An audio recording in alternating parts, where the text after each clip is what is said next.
नमस्कार प्रेक्षकांनो, ठरलं तर मग मालिकेच्या आजच्या म्हणजेच 6 एप्रिलच्या भागात आपल्याला एक जबरदस्त असा ट्विस्ट पाहायला मिळणार आहे. पण त्याआधी जर तुम्ही माझ्या चॅनलवर नवीन असाल तर चॅनलला प्लीज सबस्क्राईब करा.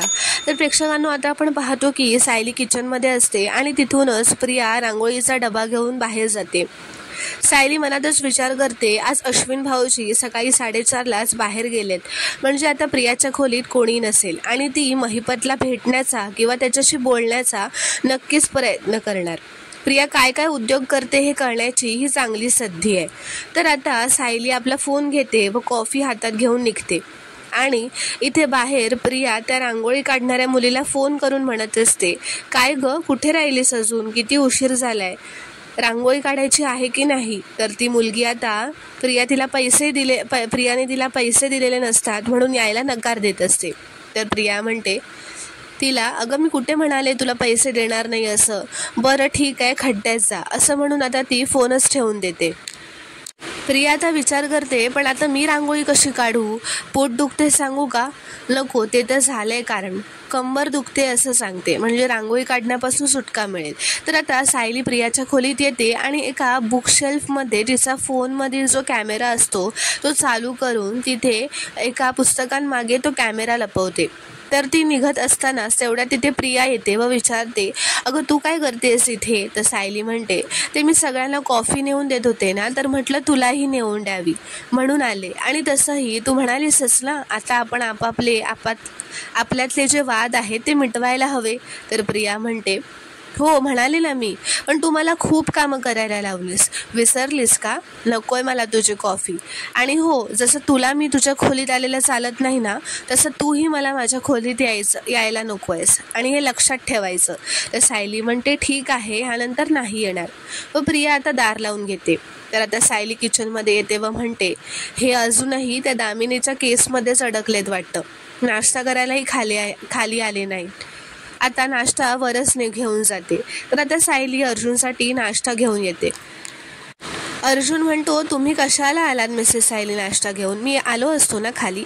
तर सायली म्हणते, आपला पार्टनर जर इतक्या कामात असेल तर त्याला VVIP ट्रीटमेंट द्यावी, तर काय झालं, काय हरकत आहे त्यात. तर सायली आता म्हणते की खाऊन घ्या चला पटापट. तर त्या सायलीच्या मनात येतं की मी प्रियाच्या खोली जो मोबाईल लावलाय, लपवून ठेवलाय, हे सांगू का यांना. नंतर ती म्हणते, नाही नको, त्यापेक्षा आज आमचं कॅन्डल लाईट डिनर आहे ना त्यावेळीच सांगते, म्हणजे कसं मोबाईलमध्ये जे रेकॉर्ड झालेलं आहे ना ते थेट दाखवताच येईल. तर आता इथे दुसरीकडे महिपत दामिनीला भेटायला आलेला असतो. तो आल्याच दामिनीला तुम्ही पुढे काय करायचं हे सांगायला लागतो. साक्षीला जाऊन तुम्ही ना आधी जेलात भेटा असं वगैरे काय काय सांगतो. तर आता दामिनी चिडलेलीच असते. ती म्हणते, ही केस माझ्यापेक्षा कशी रन करायची हे तुम्हालाच कळतंय ना, जास्त LLM तर केलंच असेल तुम्ही. तर आता महिपत स्वतःची 10वीपर्यंत कसं त्याने शिक्षण पूर्ण केलं याची स्टोरी सांगत असतो. तर आता दामिनी सगळं ऐकून घेते आणि त्याच्यावर चिडतच म्हणते, झाली स्टोरी सांगून, हे भिंतीवर दिसत आहेत ना ते सर्टिफिकेट्स आहेत माझे. तर महिपत म्हणतो, बरं माझा मुद्दा लक्षात आला मला, मी गप्प बसतो. तर आता दामिनी म्हणते, ही केस कशी लढायची हे तुम्ही माझ्यावर सोडा, कोर्टाची तारीख निघाली की तुम्हाला कळेल, तोपर्यंत मला माझ्या पद्धतीने हे काम करू द्यात. तर आता महिपत म्हणतो, पण माझी तुम्हाला मदतच होईल ना हो, म्हणूनच सांगत होतो. तर दामिनी म्हणते, ही केस माझी आहे आणि या केसपासून जितकं शक्य होईल ना तितकं लांब राहायचं, कळलं, हीच मदत आहे तुमची, निघा आता. तर आता महिपत म्हणतो, देशमुख बाई माझ्या पोरीची केस आहे म्हणून गप्प राहतोय, नाहीतर, असं तो म्हणून थांबतो. तर दामिनी विचारते, नाहीतर काय. तर महिपत हसतच म्हणतो, कुठे काय, नमस्कार, येतो मी, असं म्हणून तो तिथून निघून जातो. तर आता इथे प्रिया तिच्या खोलीत विचार करत असते, आता अजून थोडे दिवस कंबर दुखते हे नाटक करता येईल आणि घरातच बसता येईल आणि अर्जुन सायलीवर जास्तच लक्ष ठेवता येईल. दामिनी महिपतची केस घेतल्यावर अर्जुनने जरा जास्तच टेन्शन घेतलेलं दिसतंय. एवढं टेन्शन घेतलंय की तो खोलीतून बाहेरच पडत नाहीये. ही गुड न्यूज नागोबाला द्यायला हवी असं म्हणत ती नागराजला फोन लावते. तर नागराज काही फोन उचलत नाही. ती म्हणते आता हा नागोबा कुठल्या वेळात जाऊन बसलाय, महिपतला कॉल करून बघते. तर प्रिया आता महिपतला फोन लावते व म्हणते काय कसं काय चाललंय सेलिब्रेशन. तर महिपत म्हणतो चाललंय का. तर प्रिया म्हणते अर्जुनची जी अवस्था झाली आहे ना ती कळली ना तुम्हाला तर तुम्ही स्वतःहून तुमची बोटं ओपन कराल. अहो अर्जुन ना एव्हाना सतत सायलीच्या मागे मागे करत असतो, पण कालपासून मी बघते त्याचा चेहरा जरा पडलाय. दुसरं काही नाही हो, दामिनी देशमुखला घाबरलाय तो. आता ना अर्जुन पेटून उठेल. तर महिपत म्हणतो मग. तर प्रिया म्हणते मग काय हो, तवा गरम आहे, पोळी शेकून घ्या. साक्षीला या केसमधून कसं बाहेर काढता येईल ना ते बघा, त्याच्या मागे लागा जरा. तर महिपत म्हणतो तू हे सांगायला फोन केलायस मला. तर प्रिया म्हणते अहो साक्षीने हा खून केलेला नाही आहे, त्यासाठी आपण जे खोटे पुरावे उभे केले होते ना ते तुमच्या लक्षात तरी आहेत का, ते जमा करायला तुम्हाला माझी मदत लागणारच आहे. तर महिपत म्हणतो का पण उभे करायला तू मदत केली होतीस का. तर ती म्हणते नाही, पण साक्षीने खून केलेला नाही आहे, खून मधुभाऊंनी केलाय. मी माझ्या डोळ्यांनी पाहिलंय अशी खोटी साक्ष मीच दिली होती ना हो. कारण उद्या जाऊन मला जर वाटलं की कोर्टात जाऊन सगळं खरं खरं सांगावं तर तुम्ही आणि साक्षी कुठे तोंड लपवालो. तर आता महिपत म्हणतो तू नेहमी टोकाला जाऊन का बोलत असतेस ग. तर प्रिया म्हणते काय आहे ना, तुमचं काम झालं की तुम्ही नेहमी मला दादागिरी करता, त्यामुळे तुमचं पारणं माझ्यापेक्षा कायमच खाली असलं पाहिजे. म्हणून तर एवढं नाटक करून सुभेदारांच्या घरात घुसले ना मी, त्यामुळे तुम्ही काही माझं नुकसान करू शकत नाही. तर महिपत म्हणतो अगं आम्ही कशाला तुझं नुकसान करू, तू आमच्यासाठी काम करतेस ना, भरोसा नाही का आमच्यावर. तर प्रिया म्हणते तुमच्यापेक्षा ना आता जास्त माझा दामिनी देशमुखवर भरोसा आहे. साक्षीने विलासचा खून केलाय हे माहिती असून सुद्धा तिने इतक्या कॉन्फिडेंटली ही केस घेतली, तिथेच ती अर्धी बाजी जिंकली आहे. तर महिपत म्हणतो त्या दामिनीला ना तिचं काम करू देत आणि तू तुझं काम कर. त्या सुभेदारांच्या घरात खजिना खणत राहा आणि काहीतरी खजिना नक्कीच सापडणार आहे. तर प्रिया म्हणते ते मी करतेच आहे हो. अर्जुन आणि सायलीच्या खोलीत शिरले होते ना तेव्हा त्या व्हिजिटिंग कार्डपर्यंत पोहोचलेच होते, पण ठोस असं काही लागलं नाही ना माझ्या हाती. पण अर्जुन आणि सायली त्या ब्रिटिश बुटीकपर्यंत पोहोचलेत हे कन्फर्म आहे. तर महिपत म्हणतो त्या सुभेदारांवर लक्ष ठेव, फक्त त्या सुभेदारांवर नाही माझ्यावर पण आणि किल्लेदारांवर पण लक्ष ठेव. तुला वाटतं तितकं तुझं काम सोपं नाही आहे. तर प्रिया म्हणते किल्लेदार सध्या भडकलाय हो माझ्यावर. माझा विषय येतो ना तेव्हा तो नुसताच आरडाओरडा करतो. ते नेहमी ते म्हणतात ना की भोकणारे कुत्रे चावत नाहीत वगैरे. त्याच्या लाडक्या तन्वीने जरा डोळ्यातून पाणी काढलं ना तर विरघळेल तो. आणि महिपत सर माझ्या आजूबाजूला इतकी मूर्ख माणसं भरली आहेत ना. त्या दिवशी मी तुमच्याकडे पार्टीला आले ना आणि घरी सांगितलं प्रतिमाला भेटायला गेलेत तर अजूनही कोणाला काही एक कळलेलं नाही आहे त्यातलं. तर आता महिपत म्हणतो जास्त उडू नकोस हा तू, ज्या घरात राहतेस ना त्याचा फायदा करून घे आणि मला थोड्या वेळाने आणि मला कळवत राहा सगळं. आणि तू त्या घरात राहतेस ना त्याचा फायदा होऊ दे मलाही थोडा, असं म्हणत तो ठेव फोन असं म्हणतो.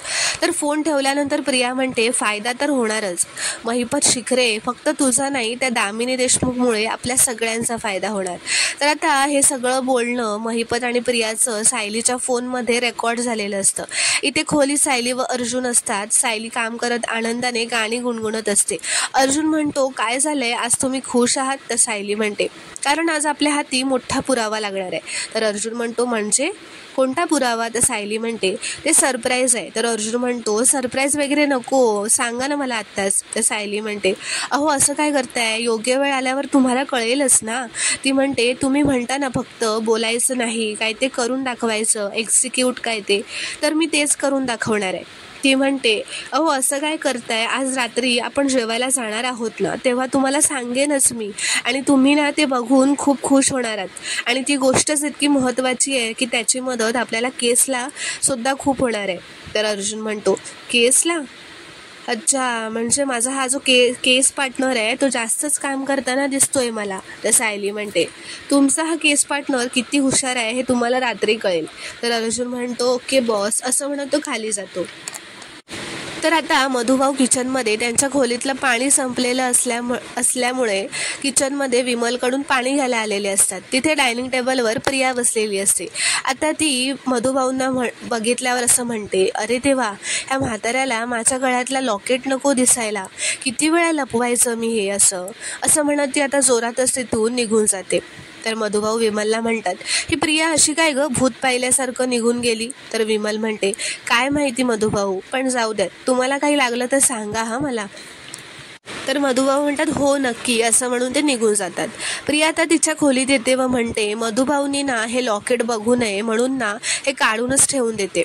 लहानपणी हे लॉकेट सायलीच्या गळ्यात होतं आणि ते आता माझ्या गळ्यात आहे बघून मधुभाऊंच्या सहज लक्षात येईल आणि माझी वाट लागेल. पण हे काढून लपवून ठेवू तरी कुठे? तर आता ती ते लॉकेट तिच्या एका लाल रंगाच्या गाठोड्यात लपवून ठेवते. ते त्या कॅमेरामध्ये सुद्धा रेकॉर्ड झालेलं असतं. तर आता इथे सायली व अर्जुन कॅन्डल लाईट डिनरला निघायला रेडी झालेले असतात. तर आता सायली निघायच्या आधी तिचा फोन जो तिने कॅमेरा चालू करून प्रियाच्या खोलीत लपवलेला असतो तो घ्यायला जात असते. तेवढ्यातच प्रिया मोबाईल चाळत बसलेली असते. ती म्हणते, अरे माझ्या फोनची बॅटरी लो झाली, चार्जर लावायला हवा, असं म्हणत आता ती चार्जर घ्यायला ड्रॉवरपाशी येते जिथे तो बुक शेल्फ असतो. तेव्हा तिचं लक्ष त्या पुस्तकांच्या शेल्फकडे जातो जिथे सायलीचा मोबाईल असतो आणि त्याचा कॅमेरा ऑन केलेला असतो. प्रिया आता तो मोबाईल हातात घेते व म्हणते, हा मोबाईल माझ्या रूममध्ये असा कसा कोणी चोरून ठेवलाय? 100% हे काम अर्जुन आणि सायलीनेच केलंय. पण त्यांनी हा फोन ठेवला तरी कधी असेल? तेव्हा आता तिच्या लक्षात येतं की आज सकाळी सायली कॉफी देण्याच्या बहाण्याने माझ्या खोलीत आली होती. तर प्रिया म्हणते, सायलीचा हा प्लॅन होता का? अच्छा. तर आता प्रिया बघते आणि तर तिला आता ते सगळे बोललेलं आठवतं आणि जेव्हा ती आता तो फोन बघते तेव्हा तिला दिसतं की त्या फोनमध्ये तिचं आणि महिपतचं जे बोलणं असतं ते सगळं काही रेकॉर्ड झालेलं असतं. तिथे बघून आता खूपच घाबरते आणि म्हणते, हे सगळं जर अर्जुन आणि सायलीच्या हाताला लागलं असतं तर अर्जुनने डायरेक्ट फासावरच लटकवलं असतं मला. पण नाही, आता मी हेच हाल त्या सायलीचे करणार. हे सगळं डिलीट करून टाकते आधी. तर आता प्रिया दार उघडते तेवढ्यात सायली तिथे येते. तर प्रिया म्हणते, हल्ली तुझ्या फेऱ्या वाढल्यात का आमच्या खोलीत? तर सायली म्हणते, नाही गं, ते आम्ही जरा बाहेर निघालोय ना, तर हॉलमध्ये कोणीच नव्हतं म्हणून इथे सांगायला आले. तर प्रिया म्हणते, अगं मग सगळ्यांना बोलावून सांगायचं ना, चल आपण सगळ्यांना बोलावूयात. तर सायली म्हणते, सगळ्यांना कशाला? तर ती म्हणते, मी म्हणते म्हणून चल, ये ना माझ्यासोबत. तर आता अर्जुन बाहेर सायलीची वाट बघून तिला बघायला आत घरात येतो आणि प्रिया सायलीला जोरातच हाताला धरून हॉलमध्ये घेऊन येते आणि जोरात ओरडून सगळ्यांना हॉलमध्ये बोलावून घेते व म्हणते, या घरात काय काय घडतंय ते सांगायला मी इथे तुम्हाला बोलावलंय. तर कल्पना म्हणते, म्हणजे? तर प्रिया म्हणते, म्हणजे माझी छोटीशी जरी चूक झाली तरी ती सगळ्यांना सांगायला एका पायावर तयार असते ही. मग जर ही मोठा गुन्हा करते तर त्याची शिक्षा हिला नको का मिळायला? तर पूर्णाची म्हणते, आता काय केलंय हिनं? तर सायली म्हणते, मला पण काही कळत नाहीये. अगं प्रिया, असं काय झालंय नक्की? तर प्रिया म्हणते, पूर्णाची किती भोळा चेहरा आहे ना हिचा. तेवढ्यातच इथे अर्जुन सुद्धा येतो. पण या भोळ्या चेहऱ्यामागे किती कपटी मन आहे ना याचा पुरावा आहे माझ्याकडे. ती आता तो फोन घेते व म्हणते, हा फोन कोणाचा आहे ग? असं सायलीला विचारते. प्रिया म्हणते, ती म्हणते, मी तुला काहीतरी विचारलं, हा फोन कुणाचा आहे? तर सायली म्हणते, हो माझाच आहे. तर प्रिया म्हणते, करेक्ट. आता अजून एका प्रश्नाचं असंच करेक्ट उत्तर दे. हा फोन मला कुठे बरं सापडला असेल? अगं बोल ना, उत्तर दे. उत्तर नाही आहे का तुझ्याकडे? ठीक आहे, काही हरकत नाही, मी देते. ती म्हणते, हा सायलीचा फोन माझ्या खोलीत लपवून ठेवला होता. तर कल्पना आता शॉक होत म्हणते, काय? तर प्रिया म्हणते, एवढंच नाही पूर्णाची, या फोनचा व्हिडिओ कॅमेरा सुरू होता आणि यात आमच्या खोलीत जे काही होतं ना ते सगळं व्हिडिओ रेकॉर्ड केलं जात होतं. तर कल्पना म्हणते, तन्वी सांगते ते खरं आहे का गं सायली? तर अर्जुन म्हणतो, मम्मा मला वाटतंय ना काहीतरी मिसअंडरस्टँडिंग झालंय, माझी बायको असं कधीच करणार नाही. तर प्रताप म्हणतो, अरे तिने जर काहीच केलेलं नाही आहे तर ती अशी मान खाली घालून का उभी आहे? तर प्रिया म्हणते, कारण मान वर काढायला तेवढी लायकी असायला हवी ना बाबा. हिने इतकं घाणेरडं काम केलंय की ती आपल्या नजरेला नजर कशी मिळवू शकणार आहे? अश्विन म्हणतो, तू किती खालच्या लेवलला गेली आहेस, तुला कळतंय का गं? हे सगळं करताना तुला जराशी सुद्धा लाज वाटली नाही का? तर प्रिया म्हणते, अश्विन अरे ती लाज लज्जा सगळं सोडून बसली आहे. इतरांना लेक्चर द्यायला तर पुढे पुढे करत असते, पण स्वतःच किती किळसवाणं वागली आहे हे माहिती आहे का तुला? तर अश्विन म्हणतो, हे सगळं का करावं असं वाटलं तुला? आमच्यावर लक्ष ठेवायचं होतं म्हणून? तर प्रिया म्हणते, आपल्यावर नाही अश्विन, फक्त माझ्यावर. तिला फक्त माझ्यावर लक्ष ठेवायचं होतं. तिच्या मनात माझ्याविषयी इतकं विष भरलंय ना की मी कुठे चुकते का हे बघायचं होतं तिला. म्हणजे ही मोठी ठरेल ना. तर मित्रांनो, पुढील भागात आपण पाहणार आहोत की आता प्रिया म्हणते, मी आई बाबा आणि पूर्णाजीला फसवते असं बोलूही कसं शकतेस तू सायली? मला वाईट ठरवायला निघाली आहेस स्वतःला चांगलं सिद्ध करण्यासाठी? तर अश्विन म्हणतो, तुला या घरात जो मान मिळतोय, प्रेम मिळतंय, हाच तिचा प्रॉब्लेम आहे.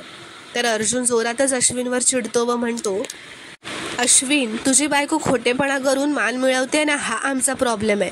आज माझ्या बायकोला पुरावा मिळाला नाही कारण तिने चुकीच्या पद्धतीने मिळवायचा प्रयत्न केला. पण ज्या दिवशी आम्हाला एक जरी पुरावा मिळाला ना की तन्वी किती फ्रॉड मुलगी आहे, त्या दिवशी तुम्ही सगळे गप्प बसाल. तर मित्रांनो, पुढील भागात आता काय घडणार हे पाहणं आता खूपच रोमांचक ठरणार आहे. व्हिडिओ पूर्ण बघितल्याबद्दल धन्यवाद. व्हिडिओ आवडल्यास कॉमेंटमध्ये नक्की कळवा व चॅनलला प्लीज सबस्क्राईब करा.